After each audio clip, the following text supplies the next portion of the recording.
Dice el versículo 13 y el versículo 14 de Colosenses capítulo 3, lo que acabamos de leer. Soportándoos unos a otros y perdonándoos unos a otros, si alguno tuviere queja contra otro. De la manera que Cristo os perdonó, así también hacedlo vosotros. Y sobre todas estas cosas, vestíos de amor, que es el vínculo perfecto. El 3 de marzo del año 1991 se dio quizás uno de los peores y más vergonzosos incidentes de brutalidad policial que no solamente conmovió aquí a los Estados Unidos, sino también al mundo entero. En esa ocasión, un taxista de Los Ángeles, llamado Rodney King, fue perseguido por la policía mientras él estaba conduciendo ebrio. La policía lo detuvo y comenzó una golpiza. 4 de estos agentes golpearon hasta el cansancio a Rodney King. Más adelante, estos 4 policías fueron absueltos y fue lo que gatilló y dio lugar a lo que hoy día conocemos como los disturbios de Los Ángeles del año 92. En estos disturbios hubieron 55 personas muertas. La comunidad afroamericana reclamaba este veredicto y se lanzaron a las calles y comenzaron a hacer vandalismo y a hacer disturbios. 2,000 personas heridas y casi $1 billón en pérdidas. En esos días entrevistan a Rodney King y Rodney King dice unas palabras que se han convertido en una frase muy conocida aquí en los Estados Unidos. Mientras él está tratando de disuadir a la gente que no se pongan violentos, él pregunta y él reclama y dice, "Can we just all get along?"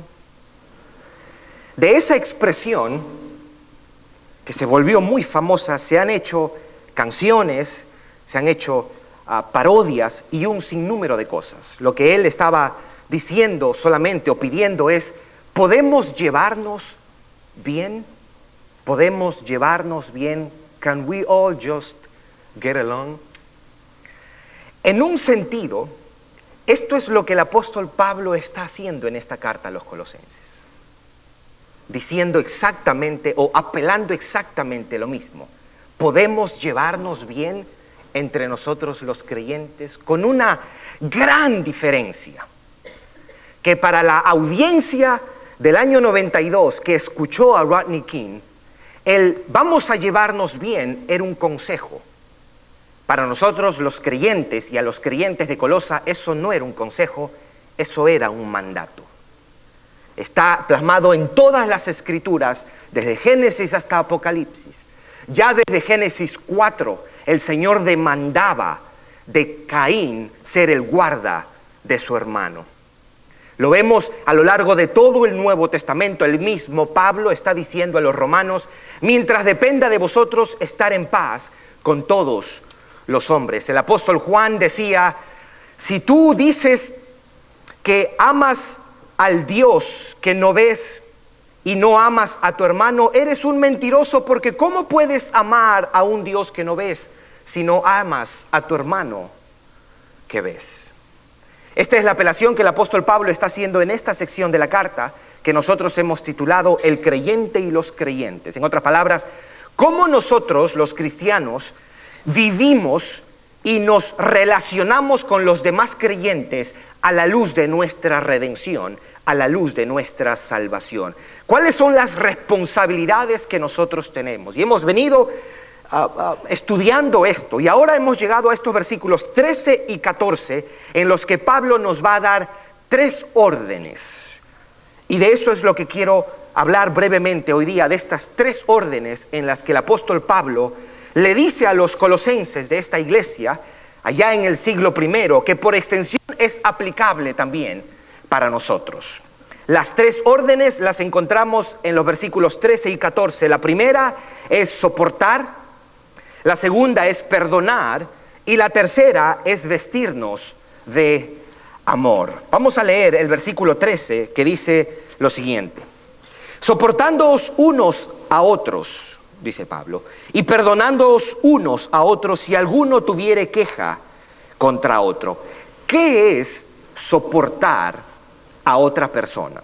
Aunque es cierto que estamos llamados a soportar a todas las personas, estos versículos tienen un sabor de comunidad o de compañerismo cristiano, que yo como creyente debo soportar a otros creyentes. ¿Qué cosa significa soportar? Bueno, es mostrar paciencia ante los errores de los demás, o es esta disposición de ser tolerante ante los defectos de los demás. Es por eso que en el versículo 12, el versículo previo a este, nos dice: vístete de entrañable misericordia, porque la vas a necesitar cuando tengas que soportar a alguien. Vístete de benignidad. ¿Por qué? Porque lo vas a necesitar cuando te toque soportar a alguien. Vístete de humildad, porque lo vas a necesitar cuando tú tengas que soportar a alguien. Vístete de mansedumbre para soportar a tu hermano. Vístete de paciencia para soportar a tu hermano. Este es el llamado que nos hace el apóstol Pablo, de mostrar paciencia ante los defectos de los demás, o la disposición a ser tolerante con los errores o con la inmadurez de los demás. Hay una implicación importante que yo quiero acentuar aquí, que yo no debo olvidar, de que así como yo en ocasiones voy a soportar a otros, en este momento hay alguien que te está soportando a ti. Yo creo que ahí sí puedes decir amén. Alguien te está soportando tus errores. Alguien está soportando tus defectos. Alguien está soportando tu inmadurez. Soportaos los unos a los otros. 2. Y perdonándoos unos a otros si alguno tuviere queja contra otro. ¿Qué es perdonar? Bueno, perdonar es esa disposición de dejar pasar por alto las ofensas, o es la determinación de no hacer pagar por el daño que otros nos han causado. Perdonar es esa disposición de pasar por alto las ofensas de los demás. Es por eso que en el versículo 12 nos dice: vístete de entrañable misericordia, vístete de compasión, porque lo vas a necesitar cuando te toque perdonar a quien te ha ofendido. Vístete de benignidad. ¿Por qué lo dice? Porque lo vamos a necesitar cuando alguien nos ofenda. Vístete de humildad, tan necesaria, la humildad para dispensar perdón. Vístete de mansedumbre, vístete de paciencia. Amén. Ahora, yo sé que perdonar es difícil. Y como yo sé que eso es difícil, quiero proponer una pregunta y proponer 3 respuestas. La pregunta que voy a proponer es: ¿por qué es difícil perdonar? Yo quiero dar 3 factores que hacen del perdón que el cristiano debe otorgar una tarea monumental, gigantesca. 3 razones, y las 3 razones las voy a tomar de este mismo capítulo 3 de lo que hemos venido estudiando para encontrar estas respuestas a esta pregunta. ¿Por qué es difícil perdonar?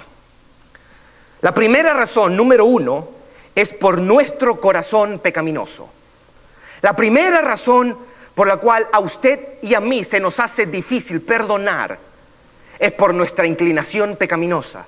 Nuestro corazón es un corazón lleno de orgullo. Por eso es que nos pide en el versículo 11 vestirnos de humildad. Nuestro corazón está lleno de malicia y enojo. Por eso es que en el versículo 8 dice: despójate, deja también la malicia y deja también el enojo. Por eso es que en el versículo 5 también me dice: despójate de todas las pasiones desordenadas y los malos deseos. Pablo nos manda a morir a nuestro corazón arrogante, a la maldad de nuestro corazón, a las pasiones pecaminosas que se convierten para nosotros en una pared gigante, infranqueable a la hora de nosotros perdonar. La razón número 1 por la cual nos es difícil perdonar es por nuestra naturaleza caída y pecaminosa. Número 2, ¿por qué es difícil perdonar? Por el poco esfuerzo que ponemos para glorificar a Dios. Por el poco esfuerzo que ponemos para glorificar a Dios. Vaya conmigo al mismo libro de Colosenses, capítulo 3, en el versículo 23, que en las próximas semanas seguramente llegaremos allá. Pero este versículo es, en algún sentido, una manera de resumir todo lo que ha venido diciendo y una manera de introducir algo que él va a explicar en los próximos versículos. Versículo 23, mire lo que dice. Si algún día, yo siempre recomiendo esto, usted quiere mandarse a imprimir una camiseta con un versículo bíblico, estos son de los versículos que usted puede utilizar. Colosenses 3, 23. Mire lo que dice: y todo lo que hagáis, ¿eso es 95% o 96%? ¿O eso es 99% o 99.5% o 100%? Todo lo que hagáis, dice en el versículo 23, hacedlo de corazón, como para el Señor y no para los hombres. ¿Sabe qué incluye eso? El perdón. Cuando usted perdone, ¿sabe lo que nos está diciendo Pablo? Primero hágalo de corazón. Y no lo haga para los hombres. Hágalo siempre con la conciencia de que usted está obedeciendo a Dios. Usted y yo fuimos creados y fuimos traídos a este mundo para una sola cosa. Y no es para ser felices, mis hermanos.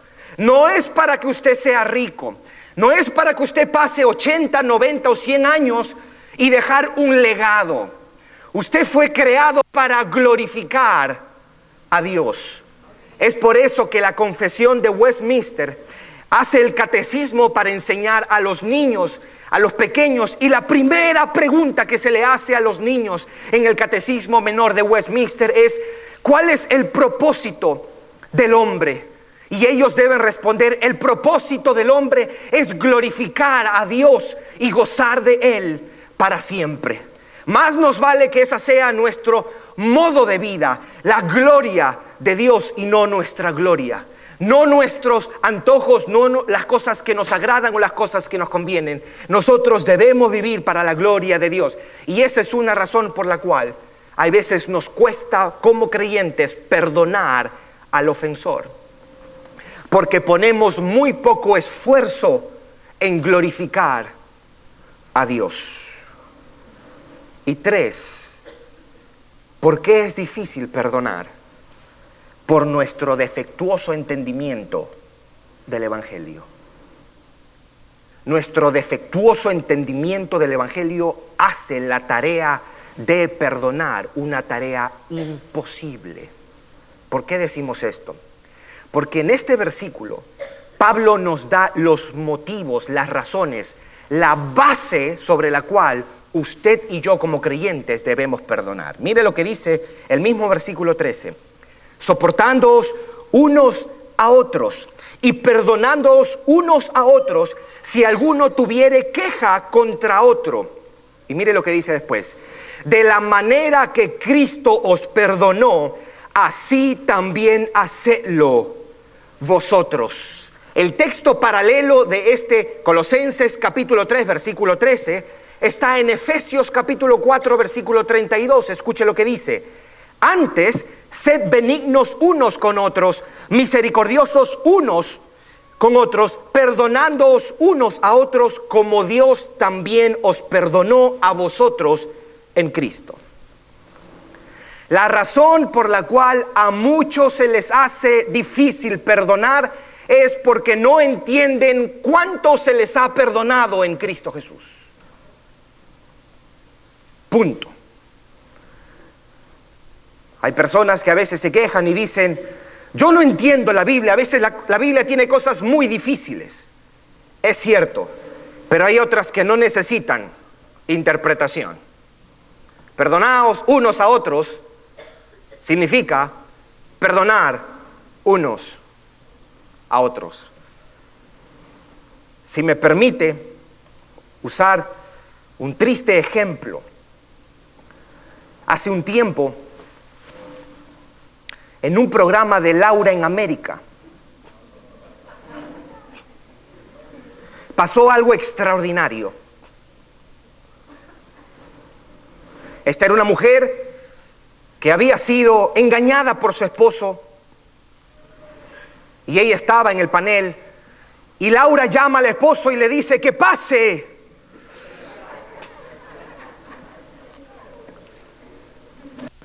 Al final del programa, Laura le dice a la mujer: tú tienes que perdonar a tu marido. Y la mujer la mira y le dice: deme usted una sola razón por la cual yo deba perdonar a mi marido. Y yo dije: qué bueno que le haya dicho eso. Laura se quedó muda. ¿Por qué? Porque no podía apelar a nada que le dijera: tú tienes la obligación de perdonar a tu marido, porque esa mujer no tiene ninguna base para perdonar a su marido. Y yo dije: eso es cierto. Pero si esa mujer hubiese sido una creyente, ella hubiese quedado sin argumentos para no perdonar.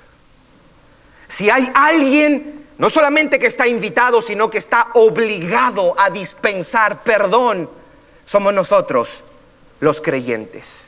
Es por eso que, como este tema siempre ha sido difícil, aún en los tiempos de Jesús y sus discípulos, cuando Pedro le pregunta al Señor: Señor, son 7 veces, ¿verdad?, lo que debo perdonar. Escuchen lo que Jesús le responde y la parábola que él utiliza para ilustrar esto del perdón. Este capítulo 18 que yo quiero que usted busque conmigo del libro de Mateo, ilustra el capítulo 3, versículo 13 del libro de Colosenses que el apóstol nos ha citado. Dice el libro de Mateo capítulo 18, versículos 22 en adelante.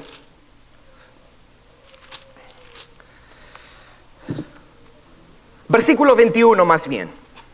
Dice: entonces se le acercó Pedro y le dijo: Señor, ¿cuántas veces perdonaré a mi hermano que peque contra mí? ¿Hasta 7? le dice. El Señor le respondió y le dijo: no te digo hasta 7, sino aún hasta 70 veces 7. Ahora, que quede claro que Jesús no lo estaba invitando a hacer una operación matemática de multiplicación. Le estaba hablando de una disposición indefinida, interminable, a perdonar a su ofensor. Versículo 23, mire lo que les dice ahora: por lo cual el reino de los cielos es semejante a un rey que quiso hacer cuentas con sus siervos. Versículo 24, y comenzando a hacer cuentas, le fue presentado uno que le debía 10,000 talentos. Esto era la deuda externa de todo Sudamérica. Esto era un montón, muchísimo dinero, pero muchísimo dinero era esto. Versículo 25, a este, como no pudo pagar, ordenó su señor venderle, y a su mujer e hijos y todo lo que tenía, para que le pagase la deuda. Versículo 26, entonces aquel siervo postrado le suplicaba diciendo: Señor, ten paciencia conmigo, y mire qué atrevido lo que le dice, y yo te lo pagaré todo. Mentira, él no podía pagar eso. Eso era impagable, esa deuda era impagable. Versículo 27, y el señor de aquel siervo, que dice, movido a misericordia, le soltó y le perdonó la deuda. ¡Wow! Versículo 28. Pero saliendo aquel siervo, halló a uno de sus consiervos que le debía 100 denarios. Yo quiero que usted entienda esto. Un talento era el equivalente a 6,000 denarios, más o menos la matemática. Un denario era el pago de trabajo de un día de un empleado, un denario. Este le debía 100 denarios, pero el otro le habían perdonado no un talento, que eran 6,000 denarios, sino 10,000. Era ridículo lo que se le había perdonado.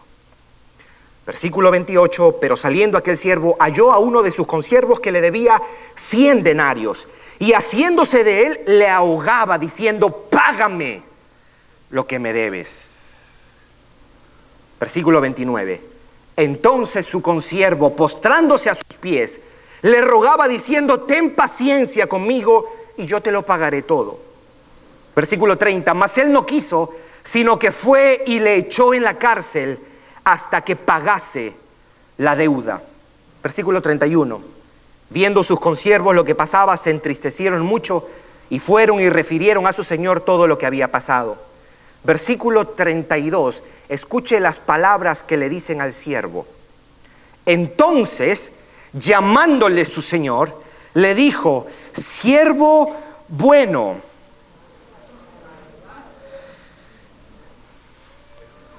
siervo inmaduro, siervo que batalla con el dar perdón. ¿Sabe qué es lo que dice? Siervo malvado. Toda aquella deuda que te perdoné porque me rogaste. Versículo 33, ¿no debías tú también tener misericordia de tu consiervo como yo tuve misericordia de ti? Versículo 34, entonces su señor enojado le entregó a los verdugos hasta que pagase todo lo que debía. Hay consecuencias por no otorgar perdón. Así también mi Padre Celestial hará con vosotros si no perdonáis de todo corazón cada uno a su hermano sus ofensas. Le debo recordar algo. Cuando los discípulos escucharon la enseñanza del Padre Nuestro, ¿cómo debe orar alguien? Padre nuestro que estás en los cielos, santificado sea tu nombre, venga a nosotros tu reino, hágase tu voluntad aquí en la tierra como en el cielo. Danos hoy el pan de cada día, perdona nuestras ofensas, así como también nosotros perdonamos a los que nos ofenden. No nos dejes caer en tentación, líbranos del mal. Amén. Y después se explica: porque si no perdonáis a los hombres sus ofensas, vuestro Padre tampoco os perdonará vuestras ofensas. De todo el Padre Nuestro, lo único que Él abunda y explica es la parte del perdón que debemos ofrecer a quienes nos ofenden.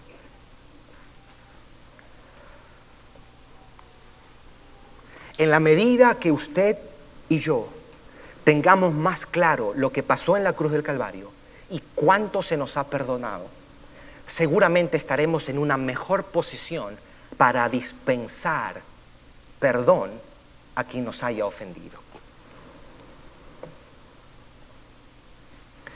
La ofensa que usted y yo recibimos aquí en la tierra por parte de un hombre o una mujer, quien sea, nunca se comparará a la ofensa que usted y yo tuvimos contra el Dios Santo. Ni siquiera una mentirita blanca estará por debajo de la más grande de todas las ofensas que los hombres nos hayan hecho. Porque la ofensa que nosotros cometimos contra Dios, una sola ofensa, es una traición, como decía R.C. Sproul, cósmica. Una sola mentirita es una ofensa contra el Dios verdadero, contra el Dios santo, contra el Dios justo. En la vida diaria nosotros podemos ver eso, que usted puede estar en una corte y digamos que usted le da un arranque de locura y usted le entra a trompadas a un hombre que está parado ahí, pero también le entra a trompadas al juez que está ahí en la corte. Es el mismo crimen, pero usted pagará más por la ofensa que le hizo al juez.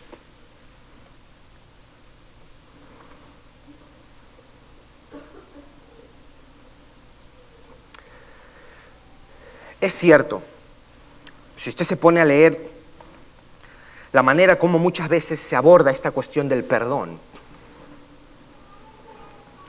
en ocasiones se aborda de una manera individual. Perdona porque el perdón te hace bien. O lo enfocamos, el perdón sana tu corazón. Ese es el único enfoque que les damos.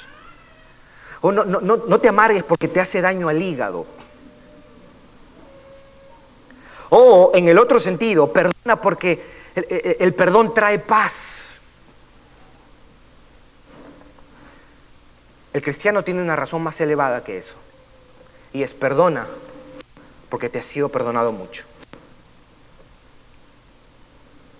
Para Pablo, la muerte de Cristo en la cruz del Calvario, el perdón que Dios nos ha otorgado en la persona de Jesucristo, despoja a todo creyente de resentimiento y la falta de perdón. Te despoja totalmente. En ocasiones, cuando la actitud de una persona que asiste a la iglesia es de un constante resentimiento y rehúsa perdonar a quienes lo ofenden, es en ocasiones una evidencia que esa persona no ha nacido de nuevo. Cuestione su salvación.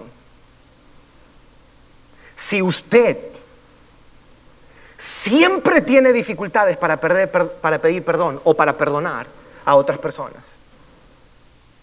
el que ha nacido de nuevo ama a sus hermanos, decía Juan. Y parte de amar es perdonar. Alguien que no ha conocido el perdón de Cristo nunca podrá perdonar. Pero aquellos que estamos en Cristo, que reconocemos cuánto se nos ha perdonado, seguramente batallaremos por un momento, pero al final otorgaremos el perdón que nos están pidiendo. Esto también tiene una implicación. Así como en el otro mandato, soportados los unos a los otros, la implicación es que hay otros que te están soportando. Aquí también nos debemos recordar que no solamente debemos perdonar al agresor y al ofensor, también nosotros debemos pedir perdón cuando hemos ofendido. Es por eso que debemos vestirnos de entrañable misericordia, de benignidad, de humildad, de mansedumbre, de paciencia. Debemos aprender a humillarnos y a pedir perdón. Amén. Versículo 14. Y sobre todas estas cosas, vestíos de amor, que es el vínculo perfecto. Y sobre todas estas cosas, vestíos de amor, que es el vínculo perfecto. Él ha venido diciendo que tenemos que vestirnos de misericordia, que debemos vestirnos de humildad, que debemos vestirnos de benignidad o bondad, que debemos vestirnos de mansedumbre, que debemos vestirnos de paciencia. Y aquí nos dice, pero por sobre todas estas cosas vístete de amor, que es el vínculo perfecto. Dos interpretaciones se dan a este texto. En inglés dice que nos vistamos amor porque es the bond of perfection. ¿Cómo han traducido este vestirte de amor? Dos maneras. Algunos dicen que Pablo lo que está queriendo decir aquí es que el amor contribuye a la unidad cristiana. Vístete de amor, que es el vínculo perfecto. Lo que Pablo está queriendo decir, dicen algunos comentaristas, de que el amor es el pegamento que mantiene a la comunidad cristiana unida.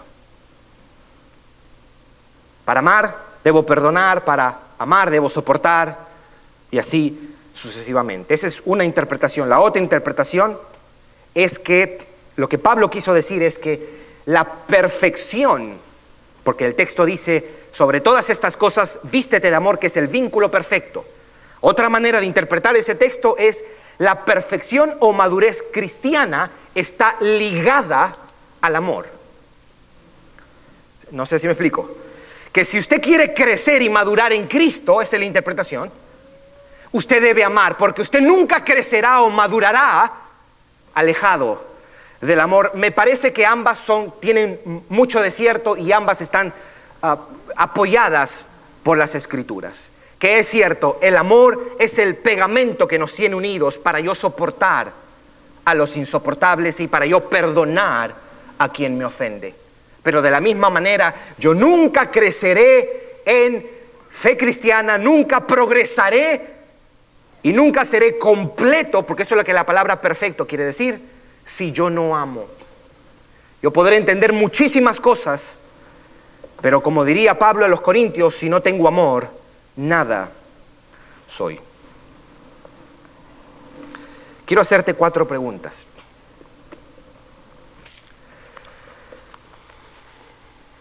La primera es esta. ¿Tienes en este momento, hoy mismo, resentimiento o falta de perdón hacia alguien?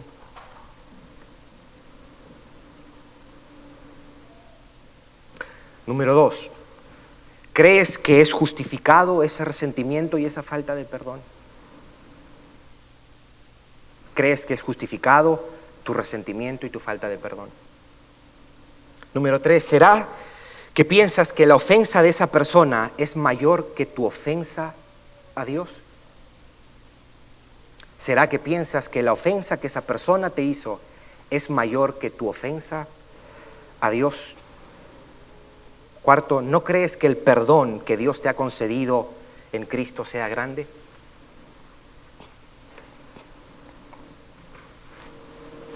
Nosotros recordamos el año pasado a una iglesia metodista episcopal en Charleston, South Carolina. Entró un muchacho llamado Dylan Roof y él mató a 9 personas en una reunión. Si no me equivoco, fue un miércoles por la noche. Mató hasta 9 personas. Una de ellas era una señora mayor, Ethel Lance. Su hija, 2 días después, cuando el juez estaba diciendo los cargos que le habían hecho, su hija se paró delante del muchacho, aunque el muchacho lo estaba mirando por la televisión porque estaba cerrado. Ella le dijo esto, llorando: me quitaste lo más preciado que tenía, le dijo.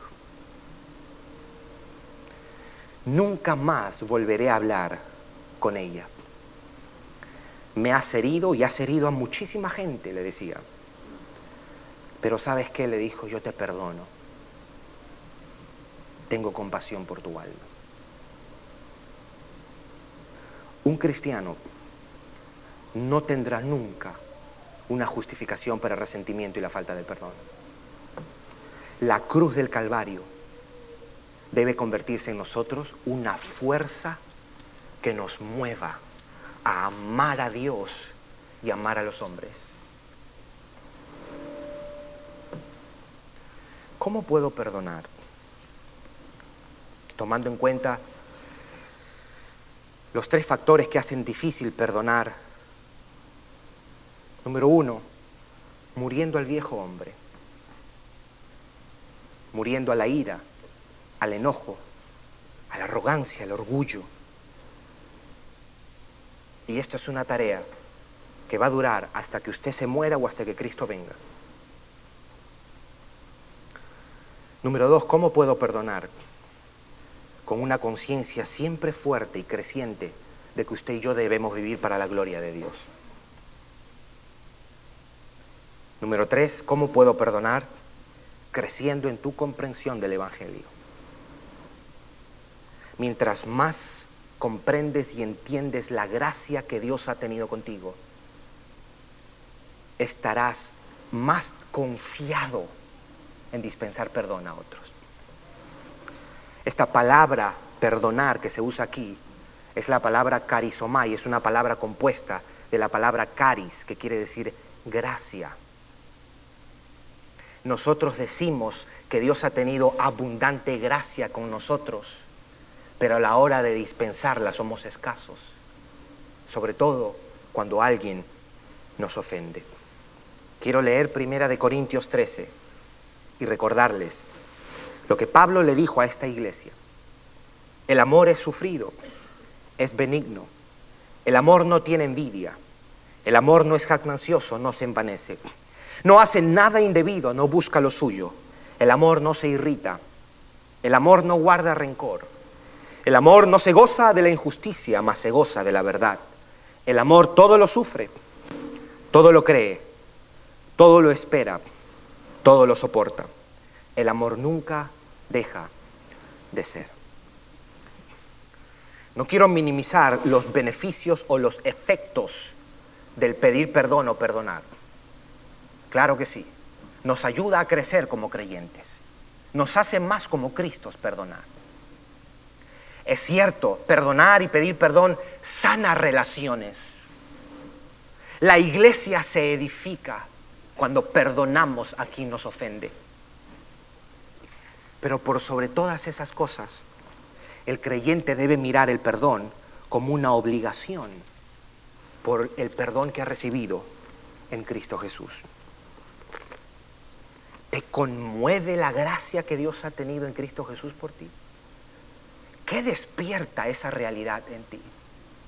¿Comprendes el Evangelio, mi hermano? ¿Comprendes cuánto Dios te ha perdonado? Que Jesús utiliza este ejemplo tan distante, 10,000 talentos, 100 denarios. A Pablo parece que le llegó la información de que dentro de la iglesia de Corintio habían unos cristianos que estaban demandando a otros cristianos porque los habían defraudado. Pero estaban yendo a los jueces públicos a presentar sus querellas y sus demandas. Y él les llama la atención. Dice: así que por cierto es ya una falta entre vosotros que hayan pleitos y peleas. ¿Por qué no sufrís más bien el agravio? ¿Por qué no sufrís más bien el ser defraudados? Pablo está diciendo: deja eso y sufre. Te defraudaron, te ofendieron, te fallaron, deja eso, no lo lleves a la corte, está diciendo Pablo. Mejor súfrelo y perdona. ¿Por qué, Pablo, tengo que perdonar? Y Pablo lo que va a apuntar es a la cruz del Calvario. Usted no tiene derecho, mi hermano, mi hermana, a guardar resentimiento en su corazón con nadie. Debo recordarle que Pablo les dice a los colosenses: así como Cristo os perdonó a vosotros. ¿Cómo me perdonó Cristo? Cristo me perdonó libremente, queriendo decir, Él tomó la iniciativa. Él no estuvo obligado, no, Él tomó la iniciativa para procurar nuestro perdón. Número 2, nos perdonó por completo. En otras palabras, no perdonó ciertos pecados y otros los dejó, no, fue por completo. Es por eso que él dice aquí: aun si usted tuviere queja contra otro, aun si esa ofensa fue tan pequeña que produjo solamente una queja en usted, usted debe perdonar.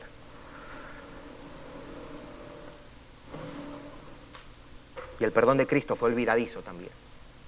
Fue libre, completo y olvidadizo. ¿A qué me refiero con eso? Dios nunca hace esto.